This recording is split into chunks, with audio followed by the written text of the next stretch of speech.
i7 ગુજરાતનો અવાજ। નમસ્કાર દર્શક મિત્રો, i7 ન્યૂઝ ગુજરાતીની સાથે હું છું આપની સાથે પાયલ બામભણિયા। તો જોઈએ આજના મહત્વના સમાચાર। આણંદ જિલ્લાના બોરસદ તાલુકાના કિંગલોડથી ગંભીરા રોડ રિપેરિંગ કામમાં કોરું કોકરેજ પાથરી વેઠ ઉતારવામાં આવી હતી, જે i7માં ઠીંગણા મારવાને લઈ સમાચાર પ્રકાશિત કરવામાં આવ્યા હતા, પરંતુ કોન્ટ્રાક્ટર ડીએમ પટેલ દ્વારા હજી સુધી કોઈ જાતનું વ્યવસ્થિત કામ કરવામાં આવ્યું નથી।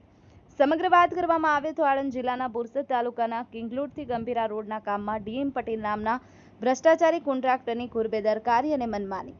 સરકાર દ્વારા રોડ પર ડામરના મટીરીયલથી ખાડા પૂરા અને કોન્ટ્રાક્ટરોને રૂપિયા ફાળવવામાં આવે છે, પરંતુ તમે જોઈ શકો છો કે સરકારને બતાવવા માટે કોઈક જગ્યાએ ડામરના મટીરીયલથી ખાડા પૂરવામાં આવ્યા છે અને કોઈક જગ્યાએ એવી જ પરિસ્થિતિ છે જે પહેલા i7 ન્યૂઝમાં પ્રકાશિત કરવામાં આવ્યું હતું। કોરું કોકરેજવાળું મટીરીયલ જ પાથરેલું જોવા મળશે અને ઘણી જગ્યાએ તો પાથરેલું કોરું મટીરીયલ પણ નથી રહ્યું, જે તપાસનો વિષય બની રહ્યો છે।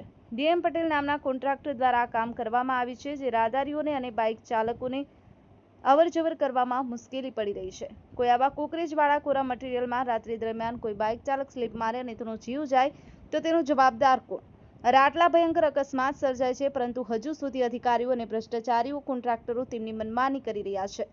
તો શું હજી કોઈના જીવ જાય તેની રાહ જોવાઈ રહી છે? તો ક્યારે તપાસ થશે અને ક્યારે વ્યવસ્થિત કામ પૂર્ણ કરવામાં આવશે તે જોવું રહ્યું। Narendra Sharma, i7 news Gujarati, Anand.